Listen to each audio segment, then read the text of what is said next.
Alright guys, this is a test on exponential and logarithmic functions. For this part of the test, you should be able to do every problem using only a 4-function calculator. So, no TI-30 XS multiview. So, to the extent that you ever see me use the TI-30 for this section, I'm only going to be using it as though it were a 4-function calculator. Number 1, find the inverse of the function natural log 5x.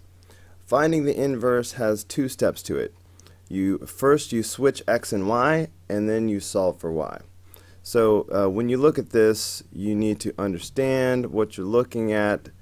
This f of x is basically just like y. So it's like we have y equals natural log 5x. So step 1 is to switch x and y. So if we do that, then this will become x equals natural log 5y. So it's just a matter of solving this for y. Now if we were uneducated, we might view this as x equals log base e of 5y, because natural log is just log base e. But we don't write log base e, we write natural log instead, but this is what it means. So if we want to get y by itself, we are going to need to rewrite this in exponential form. So to do that, always start with the base, okay, which is why I wrote it this way, so you could see plainly that the base is e. So I'm going to start with that base. Now the rest of it switches sides. So this 5y is going to come left. This x is going to come to the right and become the exponent in exponential form. So we will have 5y equals e to the x power. We almost have y by itself. We need now to divide both sides by 5, and that will leave us with y equals e to the x power over 5. Alright, of course we change it back into f inverse with this little negative 1, but either way we're looking for e to the x power over 5. Okay, now notice as I scan across, I didn't see anything that looked exactly like this. But take a closer look at C, and I'm sure you will see that these are the same. Okay, 1/5 e to the x power. It's like, imagine that you put the understood 1 right here. 1/5 e to the x power is the same thing as e to the x power over 5. These two things are the same thing. Okay, so the answer is C. Alright, number 2.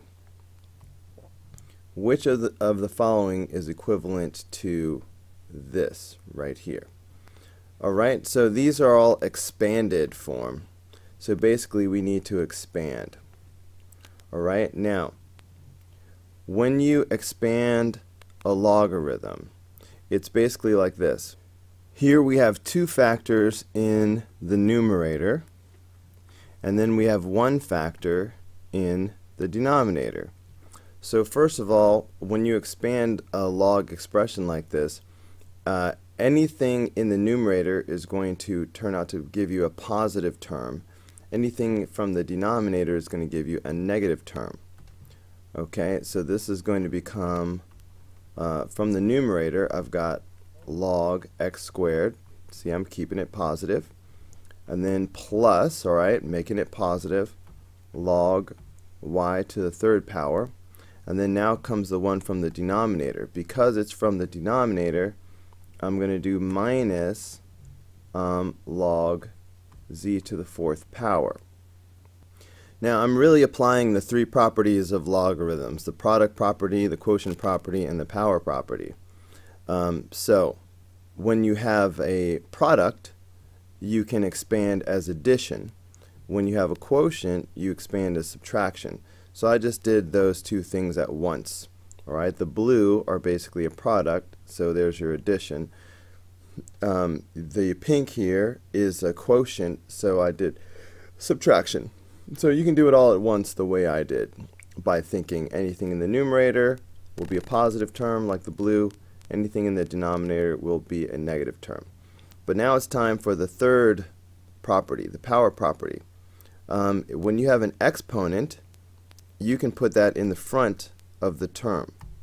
So I'm talking about the 2 and the 3 and the 4. Each of those will come out front of their respective terms. So this is going to become 2 log x plus 3 log y minus 4 log z. Okay, so that's what I'm looking for. Oh, look how lucky. It's right above what I just did, so it's not hard to find. So the answer is, in fact, D. Alright, for number 3, we are going in the opposite direction. We are condensing this expression. So again, we're going to start with the power rule. Well, we're sort of working our way backwards. So we're starting with the power rule. So if I see a coefficient in front, I can take that and put it as the exponent, okay, as you see here. So here I see this 2 in front, so I know that I can take that 2 and put it as an exponent instead. Okay, so far that gives me natural log x squared plus natural log 3. Alright, now see, it's addition, so now I'm going to apply the product rule. Alright, if I have the sum of 2 logs, I can write that as 1 log and a product. Okay, so that's what I'm going to do. I'm going to take this sum and I'm going to rewrite it as a product. So if I do that, I'll have 1 log. So now I'm doing x squared times 3. Well, that's just 3x squared.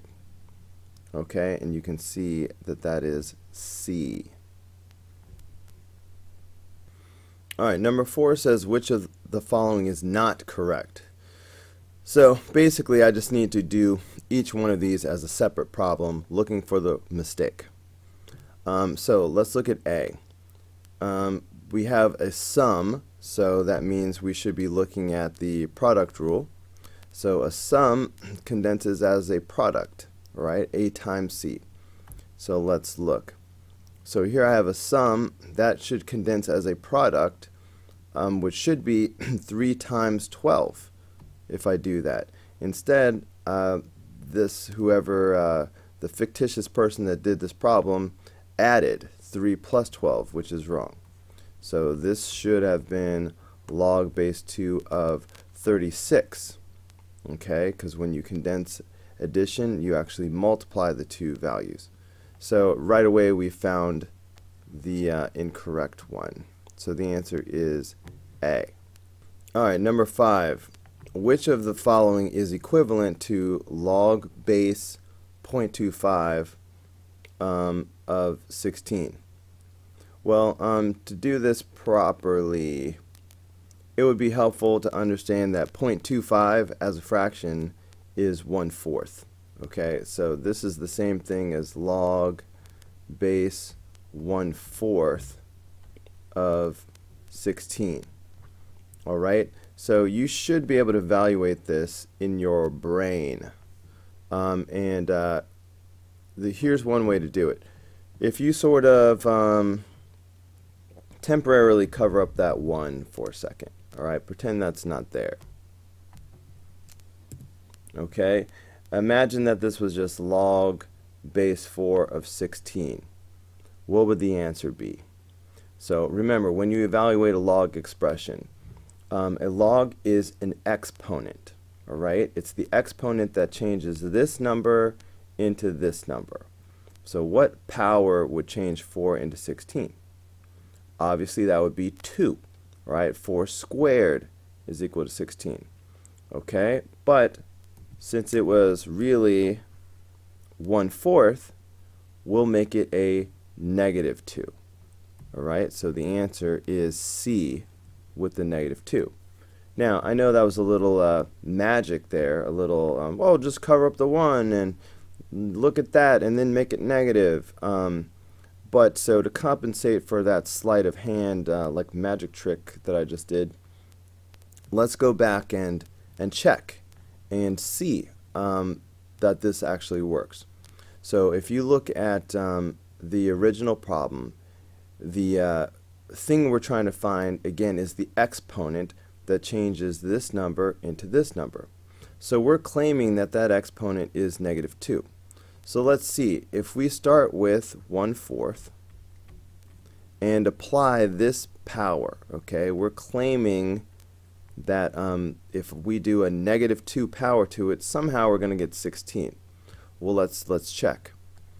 When you take a fraction and do a negative power, we've learned that that's the same thing as if you have the reciprocal and a positive power. So 1/4, the reciprocal is just 4, okay, and then we would have a positive power of 2 then. And then 4 squared is in fact 16, which is what we were shooting for. Okay, so you see that the little procedure that I gave you of ignoring the 1, ask yourself what the answer would be, and then because there is a 1 over it, make it negative. This is why it works. Okay, number 6. Find the value of a in this equation, log base a of 9 equals -2. Well, when in doubt, try rewriting it in the other form. So here we have log form. What would it look like if we rewrote this in exponent form? In exponent form, we start with the base. Okay, so this would be a is the base, so I'm starting with that. And then these other two things sort of change sides, you know what I mean? So this would be the -2 would come over here, and the 9 is going to come over here. Okay, so it's a matter of solving this for a. Now, there's more than one way to do this, but what I would like to do is let's raise both sides of the equation to the reciprocal power of this. Alright, the reciprocal of 2 is 1/2. Okay, so I'm going to raise this to the -1/2 power. And then that's valid as long as I do the same thing over here, -1/2 power. What happens is these two will cancel each other out. A negative when you raise a power to a power, you multiply. A negative times a negative is a positive, and 2 times 1/2 is 1. Okay, so that's a to the 1 power. I don't need to write the 1. So what I have now is a. Okay, basically, if you multiply by the reciprocal, it just makes 1. It cancels out. So it's just a matter of evaluating this now, and that'll be my answer. So first of all, because it's a negative power, I can either think of it as doing the reciprocal and making this 1/9, or I can think of it as dropping it down to the denominator, okay, and making it 1/9 to the 1/2 power. Either way, it's the same thing. You also have to understand that 1/2 power means the square root. So this is just the same thing as 1 over the square root of 9, which is just 1/3. Okay, so the answer is 1/3. That's why the answer is E. Alright, that brings us to the end of page 1. So that's a convenient point to stop this video. But there are 3 more pages to come. So if you want to continue your practice of working with logarithms, here's a sneak peek into the next video. We will start off finding the inverses of several log functions. Okay, so we'll be finding inverses, and we'll be solving some inequalities, and that's going to involve logarithms as well. So this is what the next video will be about. I'll see you on the next video.